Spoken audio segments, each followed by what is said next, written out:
Welcome everyone. How are you? Today we will study chapter 10 circles of class 10 exercise 10.2 question number 11.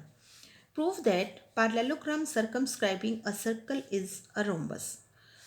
हमें एक parallelogram given है जो कि एक सर्कल को सर्कमस्क्राइब कर रहा है. दैट मीन्स वो सर्कल के बाहर है और सर्कमस्क्राइब मीन्स सर्कल को 4 पॉइंट्स पर टच कर रहा है. तो जो पैरेललोग्राम है that is A B C D and the sides A B B C C D and D A of the parallelogram are touching the circle at point P Q R and S. So what is given? A circle with center O which is circumscribed by a parallelogram ABCD and PQRS are the point of contacts of the sides AB, BC, CD and DA. To prove हमें prove क्या करना है. हमें ये तो given है कि A B C D एक पैरेललोग्राम है, but we have to prove that A B C D किस टाइप का पैरेललोग्राम है. That is rhombus. ये हमें प्रूव करना है. तो अगर रोम्बस है तो दैट मीन्स इसकी 4 साइड्स इक्वल होनी चाहिए. पैरेललोग्राम में हमें पता है कि opposite sides are equal. That means A B is equal to C D and A D is equal to B C. ये हमें पता है, बट हमें प्रूव क्या करना है कि ये रोम्बस है. और रोम्बस के लिए हमें क्या प्रूव करना पड़ेगा. A B is equal to B C is equal to C D is equal to A D. That means ये चारों साइड्स इक्वल है. और चारों साइड इक्वल करने के लिए अगर हमें ये पता है कि अपोजिट साइड्स तो ऑलरेडी ही इक्वल हैं, और अगर हम एडजेसेंट साइड्स दो एडजेसेंट साइड्स इक्वल कर दें तो सारी साइड्स अपने आप ही इक्वल हो जाएंगी, क्योंकि ये दो साइड्स ऑलरेडी इक्वल हैं.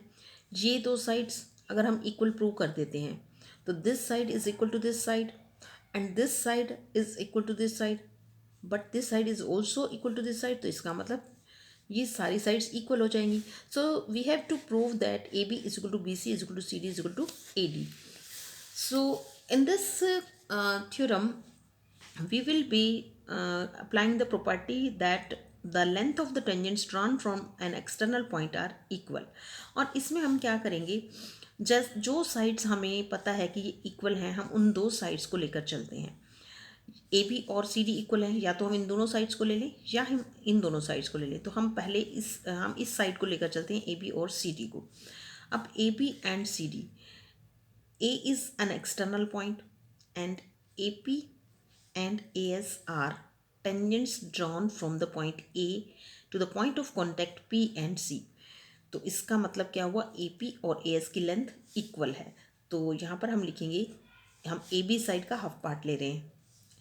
AP is equal to AS और ब्रैकेट में लिखेंगे lengths of the tangents drawn from external point A. ये इसका रीज़न हो गया. अब जो साइड हमने ली है ए पी लिया है उसका पार्ट, तो अब हम उसका पार्ट कौन सा ले लेते हैं, पी बी ले लेते हैं. तो अगर हम या तो हम इसका पी बी पार्ट ले लेते हैं, हमने ये और ये लिया, या फिर हम इसका इसके साथ ये वाला पार्ट ले लेते हैं. तो सबसे पहले हम क्या करते हैं, A P is equal to A S ले लिया. अब हम ले रहे हैं P B is equal to B Q. P B को हमने बी क्यू के इक्वल ले लिया. इसका भी सेम रीज़न रहेगा, length of the tangents drawn from the external point B. यहाँ पर ए था तो यहाँ बी आ जाएगा, सेम रहेगा. ये हम ऐसे ही लिखेंगे इसको. तो हमारा A P plus P B, A B तो कवर हो गया. अब हम बात करते हैं सी डी की, इसके सामने वाली साइड की. तो सी डी में हम क्या करेंगे, R D is equal to D S कर देंगे, या D R is equal to D S कर देंगे, और R C is equal to C Q कर देंगे. और ये दो टेंजेंट्स बन रहे हैं और ये दो टेंजेंट्स बन रहे हैं. इसका एक्सटर्नल पॉइंट डी है, इसका एक्सटर्नल पॉइंट सी है. तो ये दो टेंजेंट्स आपस में इक्वल होंगे, ये दो टेंजेंट्स आपस में इक्वल होंगी. तो हम क्या करते हैं, D R is equal to D S. इसका भी यही सेम रीज़न रहेगा, length of the tangents drawn from the external point D. यहाँ एक्सटर्नल पॉइंट चेंज हो जाएगा, D R equal D R is equal to D S हो गया. उसके बाद फिर हम लेते हैं R C is equal to C Q. R C is equal to C Q.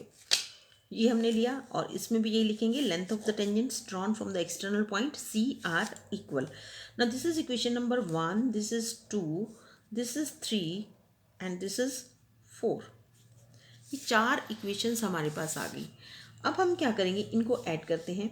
Adding equation 1, 2, 3 and 4, इनको हम ऐड कर देते हैं.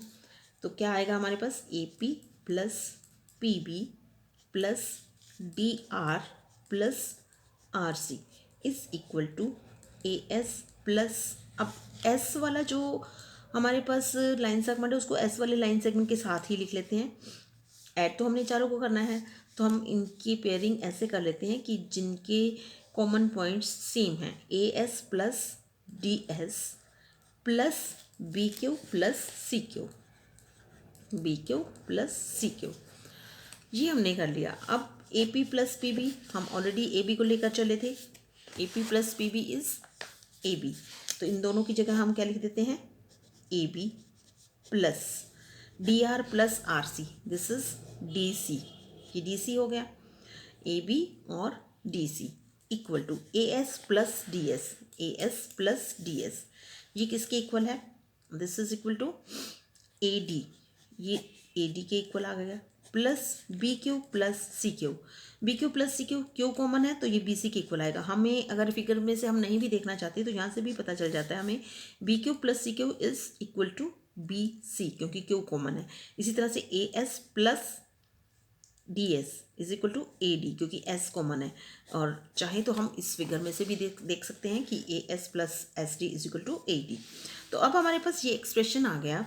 Now A B plus D C, अब ए बी जो है वो डी सी के इक्वल है क्योंकि ये एक पैरेललोग्राम है, तो हम इसको डी सी को ए बी लिख सकते हैं. यहाँ लिख सकते हैं A B plus A B, क्यों, because A B is equal to D C, opposite sides of the parallelogram. ये दोनों opposite sides of the parallelogram है तो ये इक्वल होंगी. Equal to A D plus B C, अब A D ये है और बी सी ये है, ये दोनों भी आपस में इक्वल है, तो हम ए डी को क्या लिख सकते हैं, बी सी.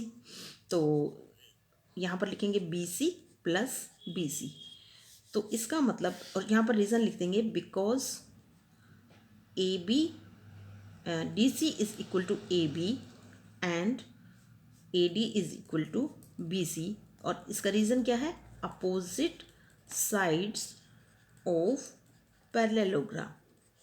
ये इक्वल है इसलिए हमने डी सी की जगह ए बी लिखा, बी सी की जगह ए डी की जगह बी सी लिखा. अब 2ab is equal to 2bc, अब 2 से 2 कैंसिल, तो ab इज इक्वल टू कितना आ गया हमारे पास, bc. But these are adjacent sides. जब किसी पैरेललोग्राम में अपोजिट साइड्स भी इक्वल हों और एडजेसेंट साइड्स भी इक्वल हों तो इसका मतलब उसकी चारों साइड्स इक्वल होती हैं. सिमिलरली अगर A B equal to B C है तो सिमिलरली सारी एडजेसेंट साइड्स को हम इक्वल प्रूव कर सकते हैं. सिमिलरली हम A B equal to B C prove किया है, हम प्रूव कर सकते हैं C D is equal to A D is equal to A B, और इस तरह से ये चारों sides C D A D के इक्वल प्रूव कर सकते हैं, ए डी को ए बी के इक्वल और ए बी को हमने बी सी के इक्वल प्रूव कर ही दिया. तो इसका मतलब ये चारों साइड्स जो हैं इक्वल हैं.